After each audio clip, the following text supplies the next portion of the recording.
السلام علیکم۔ آج ہم ایک بہت اہم اور حساس موضوع پر بات کر رہے ہیں۔ جی وعلیکم السلام۔ ہم حضرت یحییٰ علیہ السلام کی شہادت کے واقعے کو دیکھ رہے ہیں، اور اس کے لیے جو معلومات ہم استعمال کر رہے ہیں وہ یوٹیوب چینل امبر وائس کی ایک ویڈیو سے لی گئی ہیں۔ جی ہاں۔ مقصد یہ ہے کہ اس ذریعے سے جو باتیں سامنے آتی ہیں ان کا تفصیل سے جائزہ لیا جائے۔ بالکل۔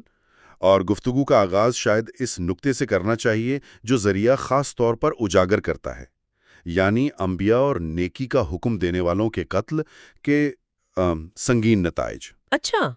ذریعے میں ایک روایت کا ذکر ہے کہ قیامت میں سب سے سخت عذاب اس شخص کو ہوگا جس نے کسی نبی کو قتل کیا یا کسی ایسے شخص کو جو نیکی کی طرف بلاتا ہو۔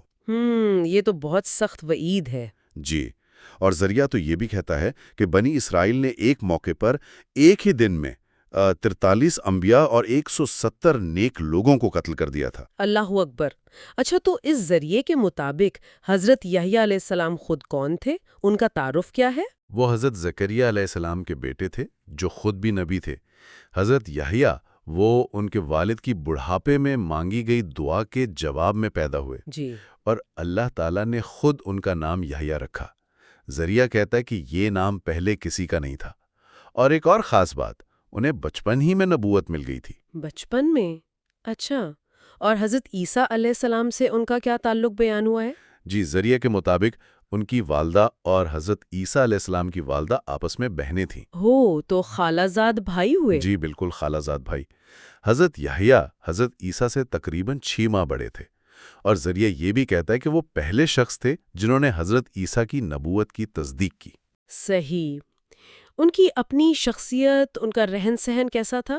ذریعہ اس بارے میں کیا بتاتا ہے؟ ذریعہ ان کی بہت ہی زاہدانہ زندگی کی تصویر پیش کرتا ہے۔ بتایا گیا کہ وہ اللہ کے خوف سے اتنا روتے تھے کہ آنسوؤں کے نشان رخساروں پر بن گئے تھے۔ اوہو۔ زندگی بہت سادہ تھی، بہت کم کھاتے تھے، لباس بس ستر پوشی کے لیے، اور زیادہ وقت جنگلوں اور وہ ویرانوں میں گزارتے تھے۔ کیا کھاتے پیتے تھے؟ درختوں کے پتے اور شہد، اور پانی نہر سے پی لیتے تھے، بس۔ واقعی بہت منفرد طرز زندگی ہے۔ جی، اور ایک اور کافی اہم بات جو ذریعہ حضرت ابن عباس سے منسوب ایک روایت کے حوالے سے بتاتا ہے، جی۔ وہ یہ کہ سوائے حضرت یحییٰ علیہ السلام کے اولاد آدم میں کوئی ایسا نہیں جس سے کبھی کوئی گناہ یا لغزش نہ ہوئی ہو۔ یعنی وہ معصومون الخطا تھے اس روایت کے مطابق؟ جی، ذریعہ تو یہی پیش کرتا ہے، ان کی پاکیزگی کی دلیل کے طور پر۔ اچھا، اور ان کی تعلیمات کیا تھیں؟ انہوں نے لوگوں کو کیا پیغام دیا؟ ذریعے کے مطابق اللہ نے انہیں 5 باتوں کا حکم دیا تھا کہ خود بھی عمل کریں اور بنی اسرائیل تک پہنچائیں۔ کیا تھیں وہ 5 باتیں؟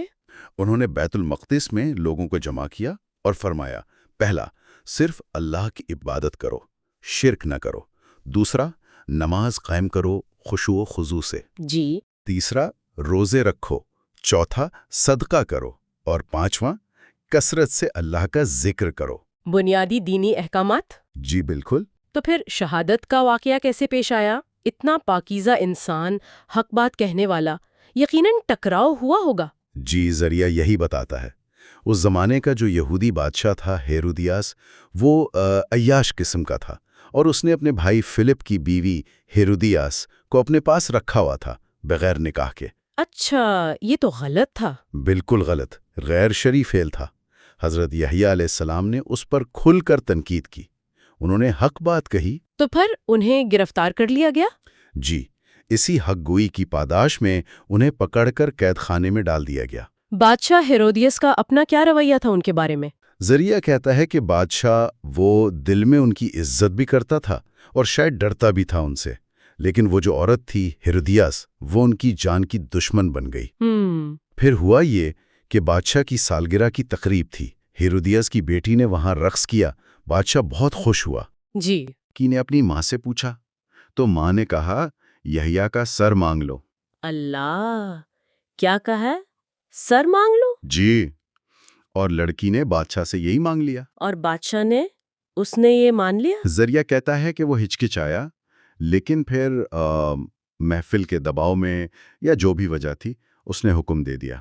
تو انہیں قید خانے میں شہید کر دیا گیا؟ جی، ان کا سر مبارک قلم کر کے ایک تھال میں رکھ کر اس لڑکی کو پیش کیا گیا۔ بہت ہی دل خراش منظر کشی ہے جو ذریعہ کرتا ہے۔ انا للہ و انا الیہ راجعون۔ اس ظلم عظیم کے بعد کیا ہوا؟ ذریعے میں کیا ذکر ہے؟ ذریعہ کہتا ہے کہ فوراً ہی غیر معمولی نشانیاں ظاہر ہوئیں۔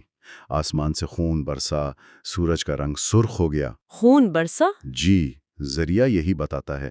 اور جہاں ان کا خون زمین پر گرا تھا وہ ابلنے لگا، جوش مارنے لگا اور کسی طرح دبتا نہیں تھا۔ یہ تو بڑی عجیب بات ہے۔ جی، اور پھر طویل مدتی نتائج بھی ہوئے۔ وہ کیا تھے؟ ذریعے کے مطابق اللہ کا عذاب آیا۔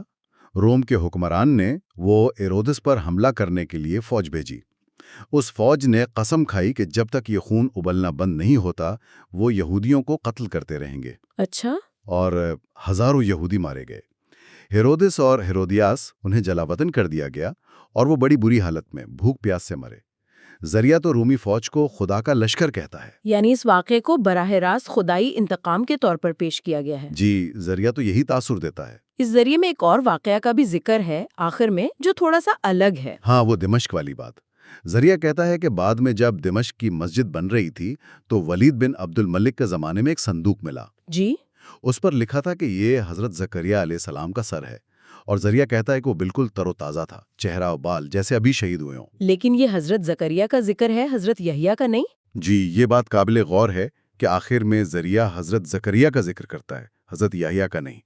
یہ ایک اضافی تفصیل ہے جو وہاں ملتی ہے۔ ٹھیک ہے، تو آج ہم نے اس ذریعے یعنی امبر وائس کی ویڈیو کی بنیاد پر حضرت یحییٰ علیہ السلام کی زندگی، ان کی پاکیزگی، حق گوئی اور پھر ان کی شہادت اور اس کے بیان کردہ نتائج کا ایک جائزہ لیا۔ جی، اور یہ پوری کہانی جس طرح یہ ذریعہ اسے پیش کرتا ہے، یہ ہمیں انصاف، اللہ کی مرضی اور تاریخ کے واقعات کے آپس کے تعلق پر سوچنے پر مجبور کرتی ہے۔ صحیح۔ خاص طور پر یہ نکتہ کہ ایک نبی کے قتل کے اتنے سنگین اور مافوق الفطرت قسم کے نتائج ظاہر ہوئے، جیسا کہ ذریعہ بتاتا ہے، یہ خدائی انتقام کے تصور کے بارے میں کیا سوال اٹھاتا ہے؟